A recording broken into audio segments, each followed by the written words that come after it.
La mission a toutefois noté quelques dysfonctionnements essentiellement de nature technique. L'insuffisance de formation et de qualification des membres du bureau de vote. La mauvaise répartition des bulletins de vote. L'absence de la liste d'électeurs dans certains bureaux de vote. La dispersion des listes électorales et des cartes d'électeurs. Des produits pharmaceutiques expirés, vendus dans des structures connues sans gêne. Jusqu'ici, l'on croyait trouver de la sécurité en achetant des médicaments dans les pharmacies de la place, mais la réalité est tout autre. Date de péremption atteinte, emballage falsifié, les témoignages des usagers sont multiples et décevants pour les patients. Oui, ça m'est arrivé une fois. Je suis allé au niveau de la pharmacie pour acheter un produit pharmaceutique. Et une fois arrivé là-bas, c'est dans la précipitation que j'ai acheté ce produit. Et là, une fois arrivé à la maison, je me suis rendu compte que le produit est expiré. Ça m'est arrivé d'acheter un produit une fois et une fois à la maison, j'ai constaté que le produit était périmé et que le vendeur a essayé de forcer à modifier la date de péremption du produit. Qu'adviendra-t-il aux malades qui prendraient un traitement expiré? C'est l'inquiétude de plus d'un. Si le médicament il est bien conservé, il est efficace. Et cette durée de vie, elle a une date limite. Cette date limite, on appelle la date de péremption. C'est-à-dire, arrivé à cette date, ce médicament perd l'efficacité. C'est-à-dire le principe actif qui est à l'intérieur, la teneur en principe actif va diminuer, le principe actif va avoir une teneur inférieure et pour certaines molécules, ce principe actif peut se transformer en une autre molécule dangereuse. La bataille des autorités contre les faux médicaments semble s'amplifier avec la vente des produits périmés dans les pharmacies. C'est d'ailleurs à juste titre que l'Ordre des pharmaciens du Tchad dit œuvrer depuis 2012 pour le respect et la révision des textes existants afin de restructurer la vente des produits pharmaceutiques. Sur cette moto, ils sont 3. Sur celle-ci, ils sont 4. À l'intervalle de 5 minutes, nous comptons une dizaine de personnes en Amazon sur une moto. Une pratique devenue fréquente malgré son interdiction et des usagers déplorent cela. Bon, par rapport à les transports Amazon, dû à mes cadets, des élèves qui sont en train de faire les trucs là, c'est mauvais. Je demande à le gouvernement s'il va trouver l'occasion, il va trouver la solution pour mes cadets. Chaque fois, il y a des accidents sur leur Amazon, quoi. Et ils transportent beaucoup et puis ils font même des dégâts certains là. Soit ils seront 4 ou 5 comme ça sur la moto. La même moto, oui. Et parfois, certains ont la chicote en main, ils chicotent même c'est les piétons qui marchent au bord du goudron. Les transports en Amazon tels que je constate ici chaque jour, ça a vraiment beaucoup de risques. Tels comme certains font de manière tellement désordonnée. Ils se mettent 4 à 5 sur la même moto.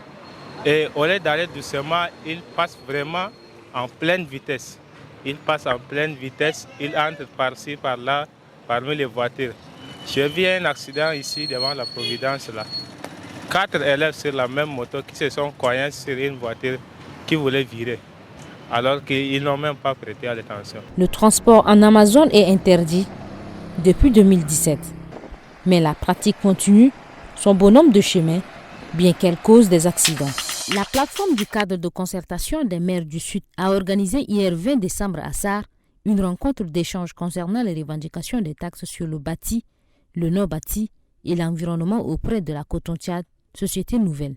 Souhaitant la bienvenue à ses hôtes, le maire de la ville de Sarre, Mme Rachel Souidna, a souligné que cette rencontre revêt d'une grande importance pour la commune du sud du pays. Présentant le compte-rendu de la réunion des maires de la zone cotonnière du Tchad tenue le 24 août dernier, le maire de la ville de Gounougaya, Démé Beissema, a souligné que la Coton-Tchad, société nationale, doit verser des taxes aux différentes communes où elle intervient. Mais depuis l'expiration de l'exonération en début 2021, rien n'a été fait, informe-t-il. Une mission de terrain a été effectuée par quelques membres du dit cadre le 9 octobre 2023. Cette mission a révélé les taxes que doit verser la Coton-Tchad aux communes du Sud, 572 779 000 francs CFA. Ces communes sont Léri, Gounougaya, Pala, Kélo, Mundu, Doba, Koumra, Sar et Kiabé. Selon l'arrêté numéro 04 du 23 novembre 2023, le ministre de l'administration du territoire Liman Mamad suspend le maire de la ville de Massaguet et son secrétaire général pour faute grave. D'après l'arrêté, la suspension fait suite au rapport de mission de contrôle de vérification de l'inspection des finances, qui reproche aux gestionnaires de cette commune une malversation financière de la commune due à la mauvaise gestion de ressources de 5% de la raffinerie accordée à la commune. Cependant, ce 20 décembre 2023, quelques associations de la ville de Massaguet ont, à travers une demande publiée sur la page Facebook de la télévision Tchad 24, demandé la réhabilitation du maire et son SG. Chose que la majorité de la population conteste et dit que quelques associations ne peuvent pas représenter une population et demander l'annulation d'un arrêté des ministres. Le ministre de l'administration du territoire et de la décentralisation et de la bonne gouvernance, Liman Mamad, a signé un décret portant désignation des membres de l'organe de régulation et de la gestion du pèlerinage. Cet organe comporte 13 membres qui représentent plusieurs administrations et institutions au rang desquelles le ministre en charge de l'administration du territoire, le ministre en charge des affaires étrangères, celui en charge de la sécurité publique, le ministre de la santé publique et le ministre en charge de l'aviation civile, les représentants du Conseil supérieur des affaires islamiques et les représentants des agences de voyage. Le directeur de cabinet du Premier ministre Maditoingue, Bendelngar, a présidé ce 21 décembre une réunion de travail avec les membres du comité d'action pour la sécurité alimentaire et la gestion des crises et les partenaires techniques et financiers. Après présentation des résultats d'analyse de vulnérabilité et du plan national de réponse, les participants ont planché sur des solutions à trouver à l'urgence alimentaire signalée par faute de pluviométrie et l'afflux des réfugiés à l'est et au centre du Tchad. Un appel est fait auprès des partenaires pour améliorer les possibilités de mobilisation de fonds afin de couvrir les besoins pour l'année 2024. À quelques jours de la fête de Noël, le marché de Dembe est mouvementé. Des parents viennent pour faire le choix des habits de leurs enfants. Selon les clients, les prix des vêtements sont trop chers cette année. Comme chaque année, les prix ordinaires à la cause des fêtes, les prix augmentent. Ce n'est plus pareil. On nous taxe un peu plus que le prix ordinaire. Par exemple, ils ajoutent un petit 5% ou 10% par rapport au prix qu'on achète avant. Oui, les prix des habits ont augmenté. C'est vrai qu'il y a eu des promotions pour autre chose, pas les habits. Je trouve que les habits ont augmenté, mais les trucs comme les jouets, les prix ont quand même diminué. Il y a eu, je pense, des promotions cette année. Oui, c'est l'année passée qui est mieux. Cette année-là, c'est très difficile là même. De trouver un habit à 5 000, 6 000, là, c'est très difficile. À l'approche des fêtes, l'ambiance se passe bien et parfois les prix augmentent. Mais pour l'instant, on constate que le prix est encore normal. Vu l'état actuel que nous sommes, tous les denrées alimentaires, tout, ainsi que les habits sont tous augmentés. Mais à l'approche des fêtes, Dieu merci, pour l'instant, ça n'a pas encore augmenté. Pour le commerçant, l'augmentation n'est pas à son niveau, mais malgré cela, il ne manque pas de la clientèle. Les clients n'ont pas d'argent. Ils viennent demander le prix, mais ne peuvent pas payer. Tout est cher. En plus, ils n'ont pas de moyens. C'est ce que nous constatons ici au marché. Beaucoup viennent au marché, mais du fait qu'ils n'ont pas assez de moyens pour s'en procurer, ils laissent tomber. À l'approche des fêtes de fin d'année, les prix de produits de beauté sur le marché grimpent. Peut-être bien pour respecter la règle de la demande et de l'offre. Bon, à mon avis, j'ai dit non, parce que mon téléphone, c'est quelque chose de privé, donc on ne peut pas la partager avec une personne, quel qu'en soit, si c'est ta maman ou ton frère, que ce soit ton mari, j'ai dit non, parce que ça ne doit pas, ce n'est pas le message qu'il peut voir, le truc, mais il y a des choses là aussi qu'il ne doit pas voir, peut-être des choses qui ont un lien avec ton boulot, les trucs qui sont professionnels, quoi. Les secrets professionnels, il y a là aussi qui comptent. Donc je vois qu'il n'a pas le droit de contrôler mon téléphone. Je dirais que tout d'abord, toute relation se base sur la confiance. Donc je ne trouve pas que c'est une bonne chose ou bien que c'est une mauvaise chose que vérifier. Si on a confiance à son conjoint, on n'a pas besoin de vérifier son téléphone pour savoir est-ce que cette personne nous trompe ou bien que cette personne ne nous trompe pas. Si la relation est basée sur la confiance, je ne vois pas le pourquoi. Et moi, tout d'abord, je peux dire que c'est bon que ta copine vérifie sur son téléphone. Parce que dans une relation amoureuse, il s'agit d'abord d'une question de confiance, de fidélité et de respect. Et donc, tu sais que tu es fidèle à ta copine, tu peux laisser ton téléphone, elle peut vérifier et sait qu'il n'y a pas de problème. Là, je sais que c'est bon de laisser ta copine vérifier sur ton téléphone.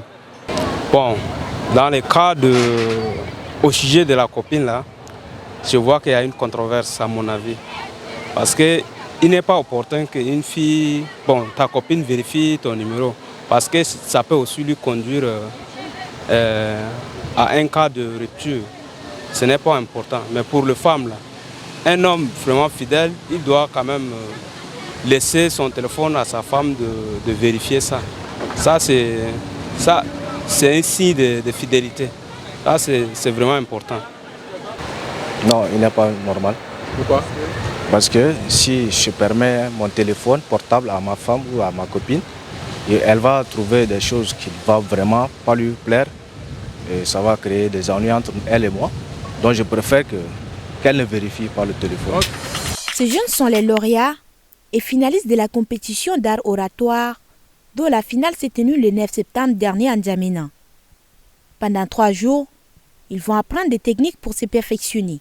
Il s'agit d'une méthode au cours de laquelle la concision a sa place, la loi de la gratitude, la loi du silence et la loi du don se mettent ensemble pour créer une cohésion harmonieuse afin de distiller dans le conduit auditif de vos auditeurs, des personnes avec qui vous interéchangez, des propos qui sont à leur place, au bon moment, avec le bon tempo et avec surtout une très très bonne concision.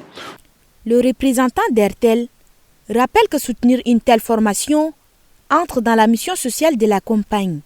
Cette formation en art oratoire entre dans la droite ligne de la politique de responsabilité sociétale de l'entreprise d'Airtel, dont le numéro 1 de la téléphonie mobile au Tchad, qui est une entreprise citoyenne, fait de cela son leitmotiv.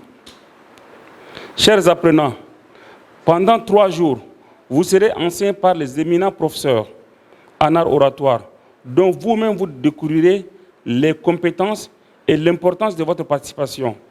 Je suis convaincu qu'ils réveilleront en vous le lion qui dort. Pour rappel, la compétition de l'art oratoire, à la base de cette formation, visait la promotion des valeurs de paix, d'unité et de tolérance.